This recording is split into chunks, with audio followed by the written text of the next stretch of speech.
सगळ्यांनी वही पेन घेऊन बसा। रेकी लेवल 2 झाल्यानंतरची काढायची चिन्ह। त्याच्यातलं पहिलं चिन्ह आहे ते आहे चोकुरे चिन्ह। त्या चिन्हाचं थोडक्यात मी महत्त्व सांगते। चोकुरे चिन्ह जेव्हा जेव्हा नकारात्मक ऊर्जा असते ती नकारात्मक ऊर्जा घालवून टाकण्यासाठी आपण चोकुरे चिन्ह काढतो। आणि थोडक्यात काय होतं, जेव्हा आपण हे चिन्ह काढतो तेव्हा नकारात्मक ऊर्जा त्या चिन्हामध्ये आत शोषल्या जाते। आणि ही पारंपरिक रेकीची चिन्ह आहेत आणि याच्यावर आपला पूर्ण विश्वास ठेवायचा आहे, तर ती छान काम करतात सगळे चिन्ह। तर पहिल्यांदा तुम्ही काढताना अँटी क्लॉकवाईज चोकुरे काढायचं। म्हणजे जेव्हा बघा 2 असे हात आहेत, एक डावा हात आणि एक उजवा हात, तर यातला तुम्ही काय करायचं, डावा हात ठेवून द्यायचा। आता उजवा हात तुमचा फेसिंग टुवर्ड्स डावीकडे। मग डावीकडून ऑल फिंगर्स टुगेदर। चिन्ह काढताना नेहमी 5ही बोटं एका ठिकाणी घ्यायची। म्हणजे पंचतत्व आपल्या 5 बोटांमध्ये आहेत, पंचतत्वांचा संबंध, म्हणून 5 बोटं एका ठिकाणी। मग डावीकडून उजवीकडे यायचं, आडवी लाईन काढली आपण, मग परपेंडिक्युलर काढायची त्याला, म्हणजे काटकोन काढायचा वसुधाताई, आणि मग हळूहळू वर जायचे।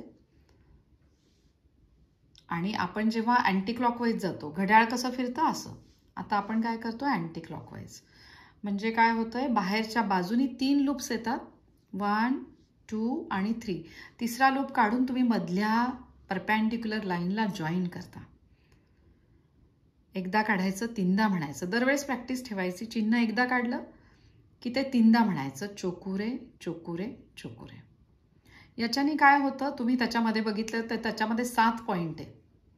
खालच्या पॉइंटपासून तुम्ही सुरुवात करा, मूलाधार चक्र, मग स्वाधिष्ठान, मग आहे तुमचं मणिपूर, मग अनाहत चक्र। तुम्ही जर त्या चिन्हामध्ये बघितलं, त्याच्यात जे मधले डॉट्स आहेत ते तुमचे चक्र दाखवतात। आता अनुराधा पहिल्यांदाच जॉईन झाली आहे, तिचं अट्युनमेंट झाल्यानंतर। आणि कल्पनाताई तुम्हाला पण सांगते, वसुधाताई तुम्हाला पण, ते जे मधले डॉट आहेत ते आपल्या चक्रांशी संबंधित आहेत आणि ते सहस्त्रहार चक्रापर्यंत आहे। थोडक्यामध्ये काय होतं, तर आपण कनेक्ट होतो अर्थ टू हेवन। स्वर्ग आपण बघितलेला आहे का? आपण नाही बघितलेला। स्वर्ग पण नाही बघितलेला, नरक पण बघितलेला नाही आपण। पण रेखी शक्ती आपल्याला शिकवते की आपल्या आजूबाजूलाच आपण स्वर्ग निर्माण करण्याची आपल्यामध्ये शक्ती आहे।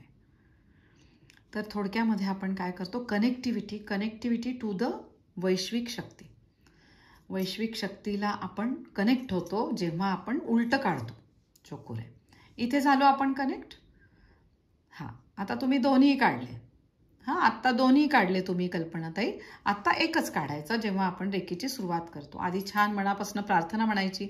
वसुधाताई तुम्हाला जशी प्रार्थना शिकवली तुम्ही तशी म्हणा, मी तुम्हाला जशी शिकवली अनुराधा आणि कल्पनाताई तुम्ही म्हणा। वसुधाताई तुम्हाला जर लक्षात येत नसेल तर तुम्ही आपली प्रार्थना पण म्हणू शकता, तुमच्या गुरूंचे पण त्याच्यामध्ये तुम्ही आभार म्हणायचे। आणि ही प्रार्थना म्हणून झाल्यावर एकदा तुम्ही चोकुरे काढायचं। आता हे चोकुरे तुम्ही समोर काढू शकता हवेमध्ये। पाण्याचा ग्लास भरून घेतल्यावर त्या पाण्याच्या ग्लासवर तुम्ही सुरुवातीला ओम काढता, कारण ही शिवशक्ती आहे, आणि मग तुम्ही काढता चोकुरे। आणि मग तुम्ही काय करायचंय, समजा पाणी पण नाहीये, हवेत पण नाही, जनरल प्रॅक्टिस करताना तुमचा डावा हात समोर घ्यायचा आहे। डाव्या हातावर तुम्ही डावीकडून उजवीकडे परपेंडिक्युलर घेऊन असं तुमच्या हातावर तुम्ही काढायचं। सकाळी झोपेतनं उठल्या उठल्या तुम्हाला बेडमध्येच असता तुम्ही बऱ्याचदा काही वेळेस, त्यावेळेस तुम्ही डाव्या हातावर हे चिन्ह काढू शकता। आता याचा फायदा काय होतो, हे पाण्यावर आपण घेतो, याला 1 वर्ष होतंय। सुरुवातीला आपण हातावरच चिन्ह काढायचो, त्याद्वारे काय होतं, एम्बॉसिंग झाल्यासारखं होतं तुमच्या हातावर, म्हणजे ऊर्जा भरभरून व्हायला लागते तुमच्या हातात। तुम्हाला आता वसुधाताई जशी ऊर्जा जाणवत नाही म्हटल्या तुम्ही, त्यावेळेस तुम्ही काय करायचं, झोपेतनं उठल्या उठल्या आधी हातावरच काढायचे, प्रार्थना म्हणून रेकीची प्रार्थना म्हणायची। झोपल्याच तुम्ही हातावर काढा अँटी क्लॉकवाईज चोकुरे, लगेच तुम्हाला इथनं ऊर्जा जाणवायला लागते। काही नाही तर मी परवाची पद्धत सांगितली, अनुराधा तू ॲब्सेंट होतीस, त्याच्यामध्ये आपण सांगितलं, एकतर हात सोडून सगळ्यांना माहिती आहे ती एक पद्धत, आत्ताची मी सांगितलेली चोकुरेची पद्धत, आणि परत अजून एक पद्धत सांगते, ती आहे शिवलिंग। आपला हात आडवा असा धरायचा आणि डोळे मिटायचे, वैश्विक शक्तीला मनापासून प्रार्थना करायची, सगळ्या गुरूंचे आभार मानायचे, दैवी शक्तींना आवाहन करायचं आणि सावकाश इथे कल्पना करायची की तुमच्या तळ हातामध्ये शिवलिंग आहे आणि त्या शिवलिंगावरनं तुम्ही हात फिरवत आहात. आणि जेव्हा तुम्ही शिवलिंगाला आणि शिवतत्वाशी एकरूप व्हायला लागतात तेव्हा तुम्हाला इथनं पटकन तुमच्या हातातनं ऊर्जा व्हायला लागते. हा प्रयोग लगेच करून बघा. मनापासून प्रार्थना करायची आहे शिवशक्तीला डोळे मिटून. या शिवशक्तीचे मी खूप आभार मानते आणि शिवशक्तीला आवाहन करते, माझ्या सहस्त्रहार चक्रातनं आतमध्ये येऊन माझ्या दोन्ही हातांमधनं ही ऊर्जा भरभरून वाहू दे. आणि मग डावा हात असा खाली धरायचा आहे, त्याच्यावर उजवा हात धरा. आता कल्पना करायची की शिवलिंग तुमच्या तळहाताच्या मध्यस्थानी आहे आणि त्याच्यावरनं तुम्ही हात फिरवत आहात. बघा, पूर्ण त्या शिवतत्वाशी एकरूप व्हायचं आहे. तुमच्या कल्पनेमधनं तुम्ही शिवलिंगावर हात फिरवत आहात. कल्पनेमधनंच तुम्ही तिथे ओम काढायचं आहे. आता कल्पनेमधनं आज्ञाचक्रामधनं तिथे तुम्ही चोकुरे काढा. बघा, भरभरून तुमच्या हातातनं ऊर्जा व्हायला लागते.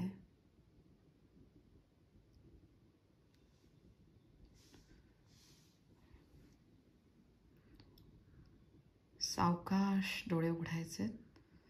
जाणवला का तुम्हाला दोन्ही हातांमधनं तुमच्या हाताचा तळ हाताचा मधला भाग एकदम गरम होतो. तुमची जशी प्रॅक्टिस असेल, ज्याप्रमाणे तुमची प्रॅक्टिस असेल त्याप्रमाणे तुम्हाला तो फ्लो जाणवतो. तर मी पहिली पद्धत सांगितली तुम्हाला आपली आवाहन करण्याची. रेकी गुरूंचे आभार मानायचे, मग आवाहन करायचं. आणि दुसरी पद्धत आहे हातावर चोकुरे काढायचं. तिसरी पद्धत आहे शिवलिंग, हे इमॅजिन करायचं. आणि अजून एक चौथी पद्धत आहे, त्याच्यामध्ये आपण वर हात करून दैवी शक्तींना सगळ्यांना आवाहन करतो, वैश्विक शक्तीला आवाहन करतो.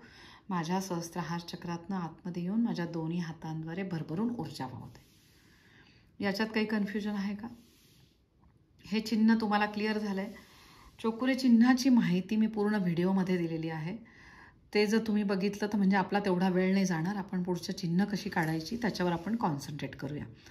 चोकुरे चिन्ह रेकी. बोल अनुराधा. मॅम, तुम्ही जेव्हा सांगतात की आता तुम्ही चोकुरे काढा, तेव्हा आपल्याला अँटी क्लॉकवाईज वालच काढायचं? येस, अँटी क्लॉकवाईजच काढायचं. प्रवासाला तुम्ही जाताय, ड्रायव्हर सीटवर कोणी बसले, त्याच्या आजूबाजूला चोकुरे दोन्ही काढायचे.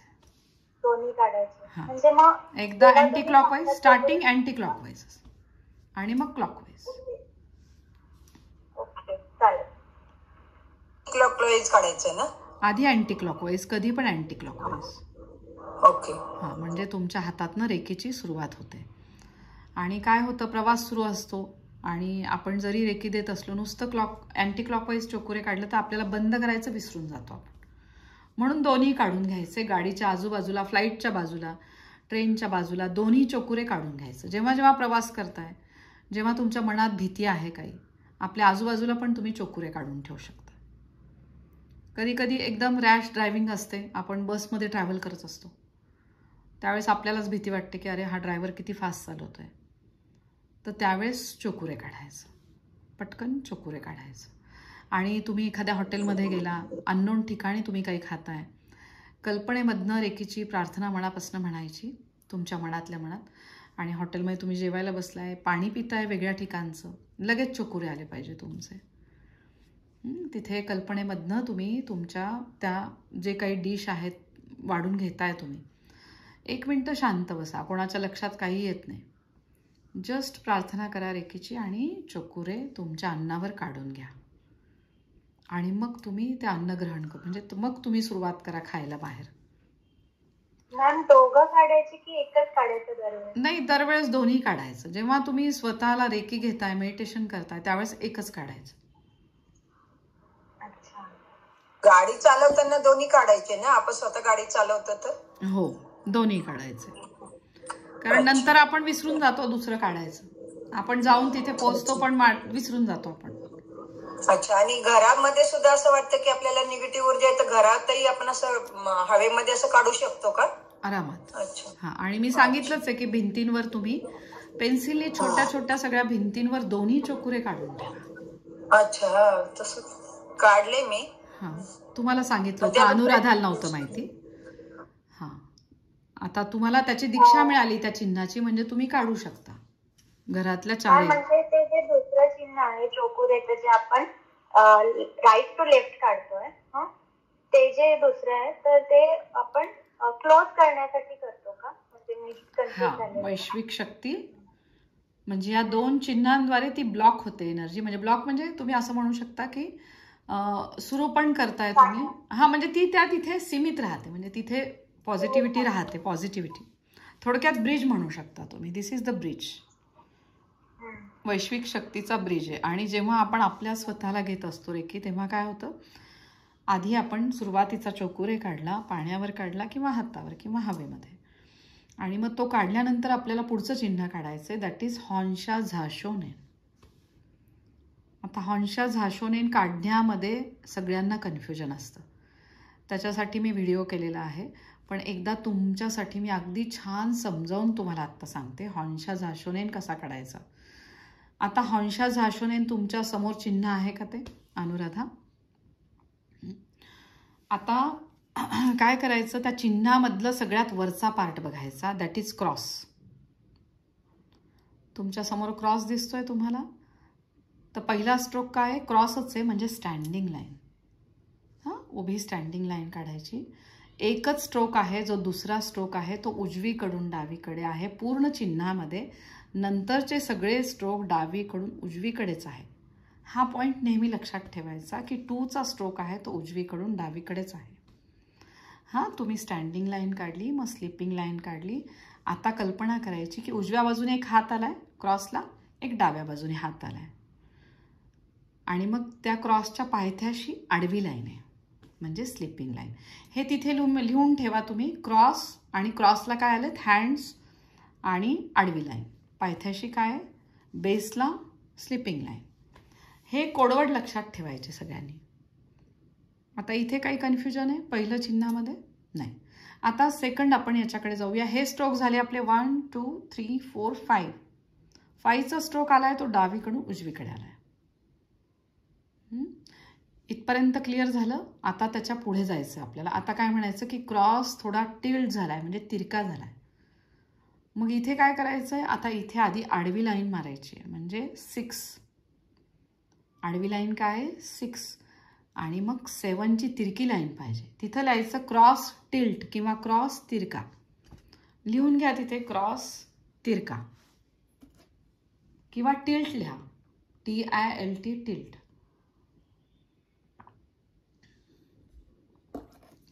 क्रॉस काय झालाय, तिरका झालाय. इथपर्यंत हे 2 साईन क्लिअर झाल्या. आता आपण तिसऱ्या साईनकडे जाऊया. तिसऱ्या साईनला म्हणायचं की मी माझ्या घराकडे चाललाय. तो मॅप आहे माझ्या घराचा. काय म्हणायचं, मी माझ्या घराकडे चालली आहे. त्याच्यामध्ये काय, आडवी लाईन आहे. त्या स्ट्रोकचं नाव आहे 8. त्या स्ट्रोकला नाव काय दिलं, 8. आता तुम्ही म्हणतानाच म्हणा 8. 8. आणि मग काय झालं, तुमच्या घराजवळ आला तुम्ही 9, म्हणजे स्टँडिंग लाईन. डावीकडून उजवीकडे आला आणि मग स्टँडिंग लाईन. तुमच्या घराजवळ तुम्हाला तुमची जुनी मैत्रीण येऊन भेटली, म्हणून काय करायचं, परत आडवी लाईन, म्हणजे 1 8 9 आणि इकडनं येऊन भेटली तुम्हाला मैत्रीण. हां, तुम्ही घराजवळ आल्यावर तुमची मैत्रीण येऊन भेटली तुम्हाला.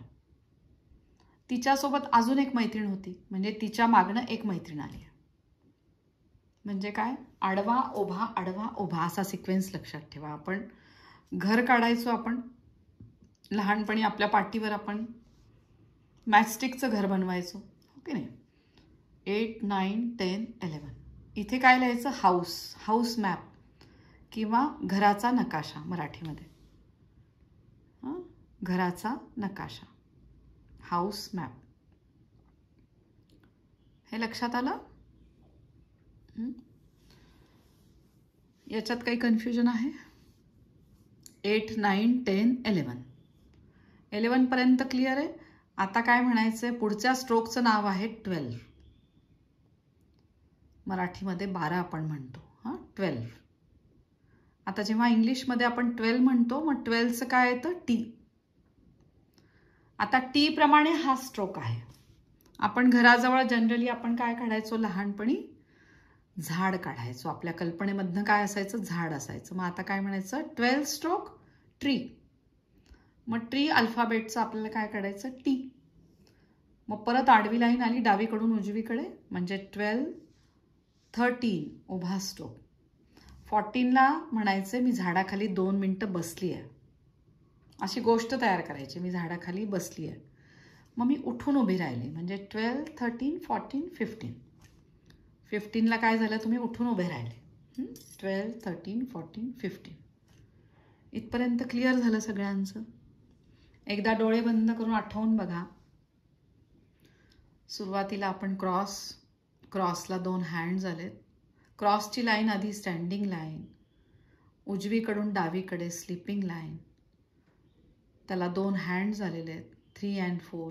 5ला आडवी लाईन. मग 6ला क्रॉस काय झालाय? तिरका. 6 7. आता काय घ्यायचंय? घराचा नकाशा म्हणजे मॅप. माय हाऊस मॅप. 8 9 10ला तुमची मैत्रीण येऊन भेटली आहे, तिच्याबरोबर अजून एक मैत्रीण आहे. 8 9 10 11. त्याच्यानंतर म्हणायचंय की त्या माझ्या हाऊसजवळ ट्री आहे, दॅट इज 12चा स्ट्रोक, म्हणजे काय? 12. मग 12ला परत आडवी लाईन, टी सारखी उभी लाईन. त्या झाडाखाली मी 2 मिनटं बसली आहे, परत उठून उभी राहिली. I think this is clear now, आहे की नाही? एकदम क्लिअर झालं की नाही? आता काय म्हणायचं की त्या माझ्या घराजवळ झाड तर आहे, पण नदी पण आहे. मग नदीची आपण बघा, आपण मॅप काढायचो, भूगोलामध्ये होते, आपल्याला जॉग्रफीमध्ये होतं. जॉग्रफीमध्ये आपल्याला अशा 2 लाईन दाखवायचे नदीच्या, तशाच इथे पण काढायच्या आहे. आता आपण कुठपर्यंत आलेलो आहे? 12 13 14 15 पर्यंत आलोय. नदीसाठी अशा 2 लाईन होत्या. 16 17, परत उजवीकडनं 16 आली पाहिजे, डावीकडनं 17. मध्ये काय? बोट आहे. नदीच्या मध्ये काय? बोट आहे, त्याला म्हणायचं 18. झालं? क्लिअर झालं इथे कल्पनाताई? 18. आणि मग 19ला काय म्हणायचंय? म्हणताना 19 स्ट्रोक म्हणायचा आणि काढताना 7 काढायचा इंग्लिशमधला. तुम्ही म्हणताना काय म्हणायचं? इंग्लिशमधला 19 म्हणायचा आणि काढताना 7 काढा. हा पूर्ण एक स्ट्रोक आहे 19. या स्ट्रोकचं नाव आहे 19, काढताना 7. तिथे लिहून घ्या 19 स्ट्रोक, बट ड्रॉ लाईक 7. तिरपा 7. हां 7. आणि मग म्हणायचंय की 19ला परत हँड झालेले आहेत, म्हणजे 7च्या स्ट्रोकला काय आले? 3 हँड झालेत. 20 21 22. खालनं सुरुवात घ्यायचं, पहिला खालचा, मग वरचा आणि मग त्याच्यावरचा. हा खूप महत्त्वाचं हे चिन्ह आहे, हॉन्शा झाशोनेन. दॅट इज कार्मिक, तुम्ही म्हणू शकता कार्मिक अकाउंट क्लिअर होण्यासाठीचं हे चिन्ह आहे. आपल्या प्रारब्धामध्ये आपल्याला माहिती नाही आपल्याकडनं काय काय चुकी झालेल्या असतात, किंवा आधीच्या जन्मामध्ये आपल्याकडनं काय झालेलं आहे, त्याचं क्लिअरन्स होण्यासाठी, कार्मिक अकाउंट क्लिअर होण्यासाठी, त्याचबरोबर आपले विविध, म्हणजे आता आपण म्हणू शकतो की विविध ठिकाणी आपण त्या जागेवर जाऊन रेखी पोहोचण्यासाठी, कुठल्या कामासाठी आपली मुलं मुली किंवा आपले जवळचे मिस्टर वगैरे कोणी अजून नातेवाईक कुठे लांब असतील, त्यांच्यापर्यंत आपल्याला रेखी पोचवायची आहे, तर हे चिन्ह खूप महत्त्वाचं काम करतं. म्हणजे थोडक्यात तुम्ही ते डिस्टन्स कव्हर करता. हॉन्शा जोशोने म्हणायचं ना? हॉन शा झा झेड ए, कोणी झे पण म्हणतं, झा पण म्हणू शकता तुम्ही. हॉन्शा झाशोने, झा शो नेन, NEN, नेन. नेन. हा, याच्याने डिस्टन्स कव्हर होतं. आणि शिवाय अजून हे काम कसं करतं हॉन्शा झाशोनेन?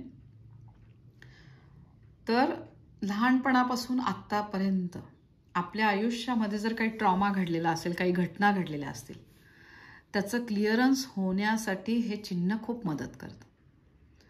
हे चिन्ह आपल्याला मिळालेलं आहे ते बुद्धिस्ट चांटमधनं आलेलं आहे. गौतम बुद्ध आपल्याला माहिती आहे की श्री विष्णूंचा एक अवतार आहे.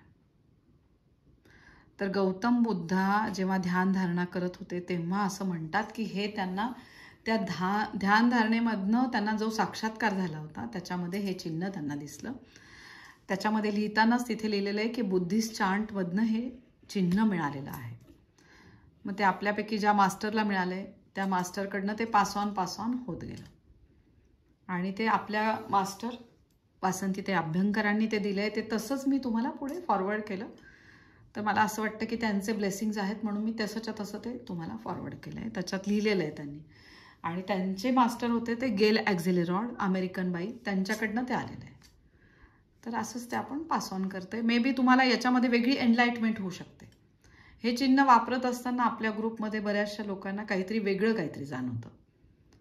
ते म्हणतात आम्ही जेव्हा काढतो तेव्हा आम्हाला कधी कधी खूप सूदिंग इफेक्ट येतात.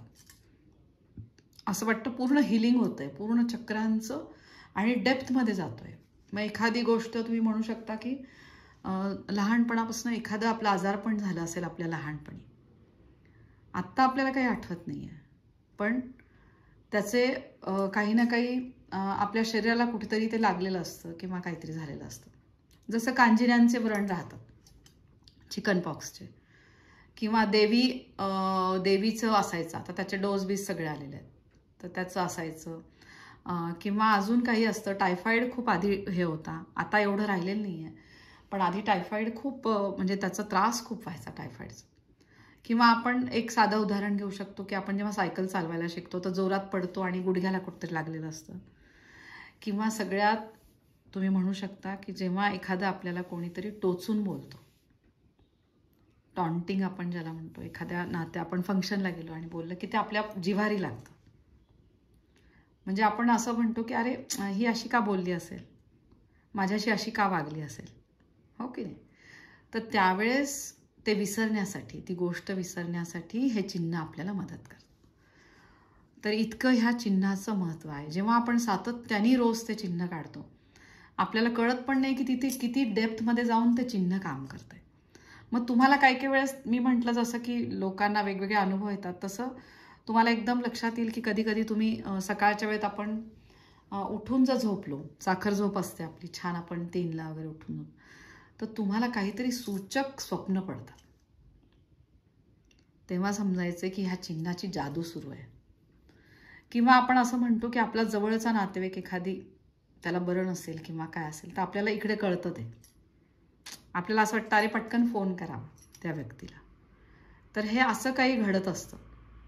किंवा जसं आईला तिचा जो मुलगा किंवा मुलगी लांब असतील आणि जर त्याला तिथे काही झालं तर ते आईला आधी कळतं,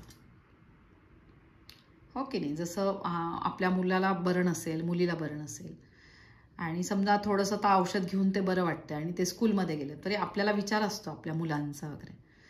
तर आपल्याला असं वाटतं की अरे छान त्याला छान बरं वाटतंय, औषधं छान त्याला लागू पडत आहेत. पण जर त्याला त्रास होत असेल तर त्या आईला आतनं कुठेतरी फिलिंग येत राहतं वेगळं की नाही बहुधा त्याला त्रास होतोय बरं का.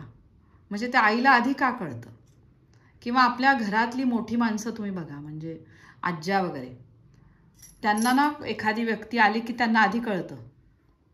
किंवा आता कल्पनाताई आपल्याकडे आहेत, तर कल्पनाताई आपल्यामध्ये सिनियर आहेत, त्यांना आधी काही काही कळत असेल. एखादा नातू आलाय, अरे तो आला वाटतं बाहेर बरं का, असं ते आधीच म्हणत असते. किंवा जसं आता वसुधाताई पण हे सिनियर आहेत, तर ती आधी आपण म्हणतो ना चाहूल लागते, तर ती चाहूल लागणं किंवा तशी सूचकता तुम्हाला मिळणं, किंवा जर एखाद्याच्या बाबतीत जर वेगळं काही घडणार असेल तर ते आधी कळणं, तेव्हा समजायचं की हे चिन्ह काम करतंय. हॉन्शा झाशोने. आता हे चिन्ह काढल्यानंतर तुम्ही पुढचं चिन्ह काढायचंय सेहेकी.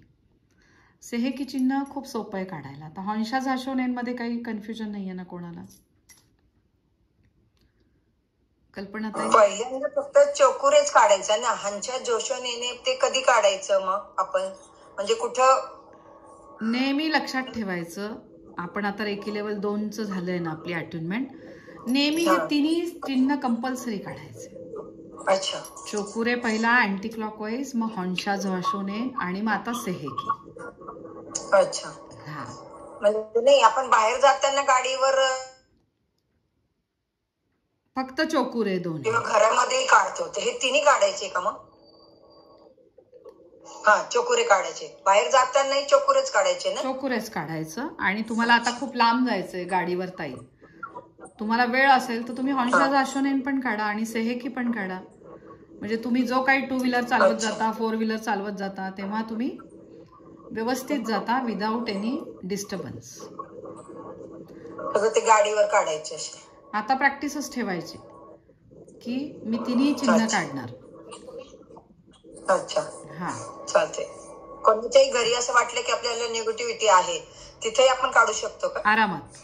चोकुरे काढायचे आधी, भरपूर भरपूर चोकुरे काढायचे. पहिले चोकुरे नंतर ते दोन्ही ना? आधी चोकुरेच. खूप निगेटिव्हिटी असेल एखाद्या लोकांमध्ये, कोणी बायका असतात काही काही, त्यांच्यामध्ये खूप निगेटिव्हिटी असते, त्यावेळेस दरवेळेस आधी चोकुरेच काढायचं.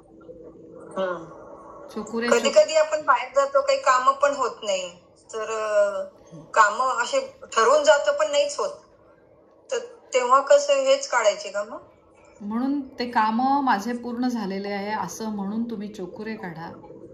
आणि जेव्हा आता ब्रह्ममुहूर्ताला आपण प्रॅक्टिस करतो त्यावेळेस आपल्यावर रेकी झालेली असते, मग काम होतच आपलं.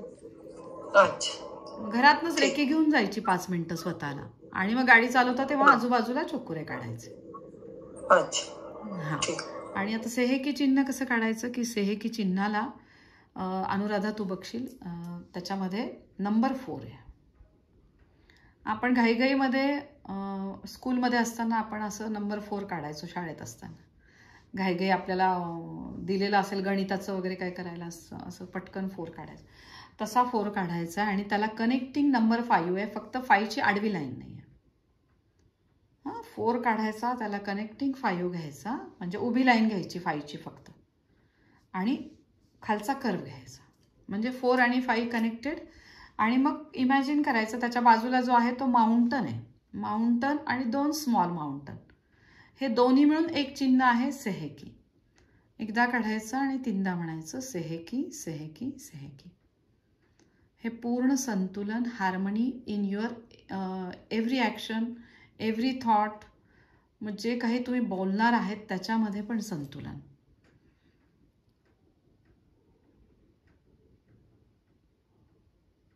रेकीद्वारे आपण आपल्या आयुष्यामध्ये काय घेऊन येतो? संतुलन घेऊन येतो. आणि जेव्हा आपल्या मनामध्ये संतुलन असतं, आपल्या मनामध्ये सतत चांगले विचार येत असतात, त्याद्वारे आपोआपच आपला बघण्याचा दृष्टिकोन बदलतो, आपल्या वागण्याचा दृष्टिकोन बदलतो, बोलण्याचा पण दृष्टिकोन बदलतो. तुम्ही बघा, जेव्हा तुम्ही रेकी घेता तेव्हा असं वाटतं शांत बसावं, जास्त कोणाशी बोलू नये, जास्त काही नाही, किंवा असं वाटतं की सगळं छान व्यवस्थित पार पडत आहे आणि एक्सेप्टन्स खूप वाढतो आपला. आहे ती गोष्ट पॉझिटिव्हली आपण घेतो, मग त्याच्यामध्ये भले कसाही कोणी वागला तरी आपण त्याला स्वीकारायला लागतो. ते स्वीकारणं खूप गरजेचं आहे. आणि हे स्वीकारायला लागतो आपण, आहे ती परिस्थिती आपण एक्सेप्ट करतो, तेव्हा म्हणायचं की संतुलनचं चिन्ह खूप छान काम करतंय. जेव्हा आपल्याला असं वाटतं की नाही माझं माइंड डिस्टर्ब होतंय, चोकुरे काढायचं, कल्पनेतनं हॉन्शाज येशोने. कल्पनेतनं म्हणजे काय? इथल्या आज्ञाचक्रामधनं जसं तुम्ही इथे बसल्या बसल्या आपल्या डोळे मिटून आईला बघू शकता, तसं तुम्ही चिन्हाला बघायचं आणि त्याद्वारे तुम्ही कनेक्ट होता तुमच्या जवळच्या लोकांशी, त्या चिन्हांशी. आणि जेव्हा सातत्याने तुम्ही ही चिन्ह काढता त्यावेळेस तुमच्या लाईफमध्ये तुम्हाला संतुलन यायला लागतं. सकाळी उठल्यापासून रात्री झोपेपर्यंत प्रत्येक क्रिया सिस्टमॅटिक व्हायला लागते. इतका फक्त तुमचा पाहिजे विश्वास. तुम्ही तुम्ही इकडं काढताय संतुलनचं चिन्ह, आणि जर तुमचं मन खूप चलबिचल असेल तर ते काम होणार नाही.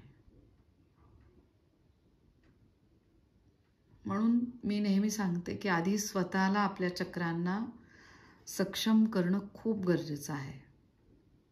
म्हणून मी सातत्याने सकाळी पण घेते मेडिटेशन, रात्री पण घेते, की ज्याद्वारे तुम्हाला रेकी मिळत राहू दे आणि ह्या शक्तीचे जसे मला आशीर्वाद मिळत आहेत तसे तुम्हाला पण मिळू दे.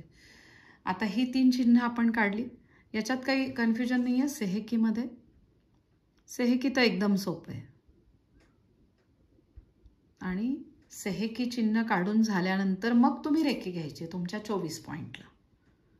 जे आपण सकाळी ध्यानात करतो, रात्री करतो ध्यानामध्ये, आणि असं म्हणायचं की माझं हे शरीर जे भगवंताच्या कृपा आशीर्वादामुळे एकदम सक्षम आहे आणि त्याला मला प्रायोरिटी द्यायची. आपण जर छान असेल, आपलं मन छान असेल, शरीर छान असेल, तर आपण दुसऱ्यांना रेकी देऊ शकतो. नाहीतर आपण देऊ शकू का रेकी?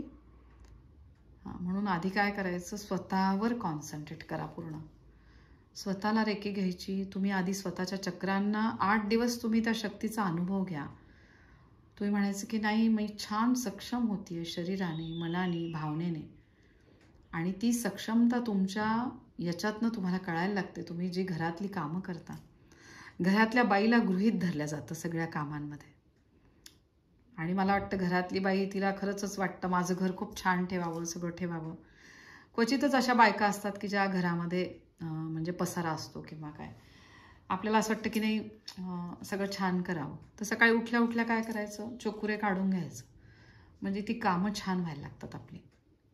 आणि म्हणून मी सांगते की घराच्या भिंतींवर तुम्ही पेन्सिलने चोकुरे काढून ठेवा. आणि जी बाई अप टू डेट असते ना, ती कामं संपून बाहेरचे कामं करायला पण जाते. तर हे नेहमी लक्षात ठेवायचं की आपल्याला कसं आहे, सगळीकडचे रोल करायचे. सकाळी उठल्यापासून रात्री झोपेपर्यंत. म्हणजे मला वाटतं किचनही बाईकडे असतं, हॉलही बाईनी, पाहुणचारही बायकांकडेच असतो, सगळं बायकांकडे. म्हणजे मी म्हणते ना की ते बायकांना दुर्गा मातेप्रमाणे आपल्या स्वतःला बघायचं की माझ्याकडे सगळं आहे, सगळ्या शक्ती माझ्यामध्ये आहेत. आणि त्या शक्तीचं काम ही वैश्विक शक्ती करते. आणि जेव्हा तुम्ही सकाळीच रेकी घेता, म्हणजे जरी तुमचं सेशन मिस झालं तरी तुम्ही, मी जे सेशन टाकते मेडिटेशन, त्याच्यावर तुम्ही रेकी घ्या आणि मग बघा ही दिवसभर कशी एनर्जी वाहत राहते. तर माझ्यावरनं मी तुम्हाला कॉन्फिडेंटली सांगू शकते की कितीतरी कामं माझी सकाळपासून होतात आणि विदाऊट एनी डिस्टर्बन्स अशी स्मूथली कामं पार पडतात. मग असं कधी कधी ना आपल्याला, म्हणजे मी आत्ता एक गोष्ट तुम्हाला शेअर करू शकते की लग्न झाल्यावर मला असं वाटायचं की बायकांनीच काय एवढी कामं करावी. म्हणजे मी लग्नाच्या अगोदर पण माझ्या आईला म्हणायची की, माझे भाऊ वगैरे असायचे, मी आईला म्हणायची की आई त्यांना पण तू काम सांग, म्हणजे मग मला तू ताट घ्यायला सांगते मग त्यांनी पण घ्यायला पाहिजे. तर माझी आई म्हणायची अगं असं नाही. ते नेहमीप्रमाणे आया म्हणतात ना, लग्न होऊन तुला दुसऱ्यांच्या घरी जायचंय आणि मग तुला हे करायचं वगैरे. तर मला नेहमी असं वाटायचं की, तेव्हा काही माहिती नव्हतं रेकी वगैरे, पण मी अशी म्हणायची की माझं लग्न झाल्यावर मला नवरा मला हेल्पिंग पाहिजे, माझा मदत करणारा वगैरे, अशी मी सारखी म्हणत राहायची. आणि मला पुण्यातच पाहिजे होतं स्थळ पण. तर ते आपलं कॉलेज झालेलं असतं आणि तेव्हा मी फक्त म्हटले होते की नाही, मला गेली तर मी पुण्यातच जाणार. कारण लहानपणापासून ना पुण्याचं अट्रॅक्शन खूप होतं मला.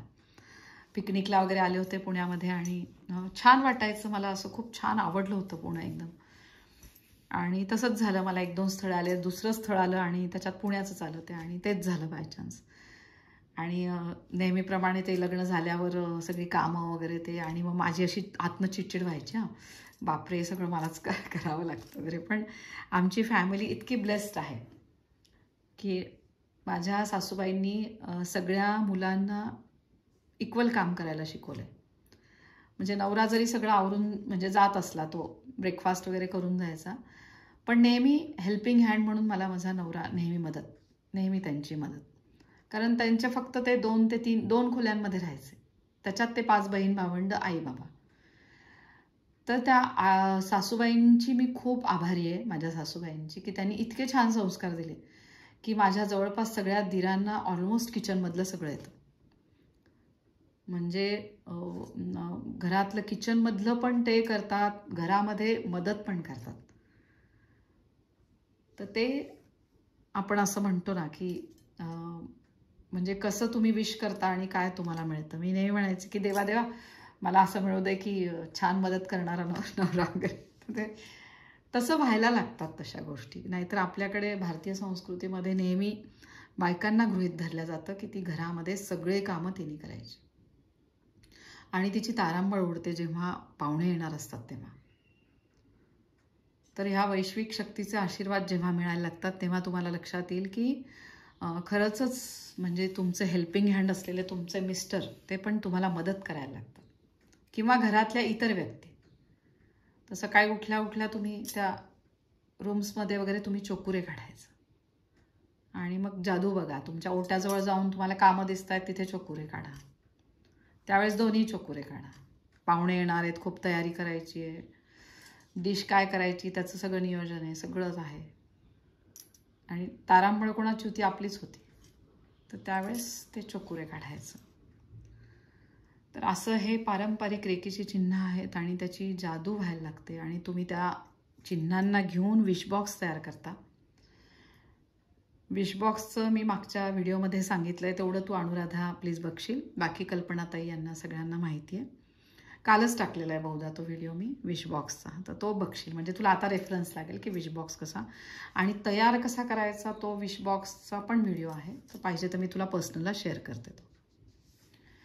तर असा मग विशबॉक्स तयार करायचा आणि त्या विशबॉक्समध्ये तुम्ही सगळं प्रेझेंट टेन्समध्ये लिहायचं, म्हणजे ती पूर्ण झालेलं असं लिहायचं. फक्त तुम्ही कोणासाठी विश करताय तेव्हा तुम्ही स्वतः खूप स्ट्रॉंग पाहिजे. मी परत एकदा सांगते की तुम्ही सातत्याने तुम्हाला रेकी आधी घ्या आणि रोज म्हणायचं की नाही, भगवंताचे खूप आभार की मला इतकं छान शरीर मिळालेलं आहे. अशी ही रेकीच्या चिन्हांची जादू आहे.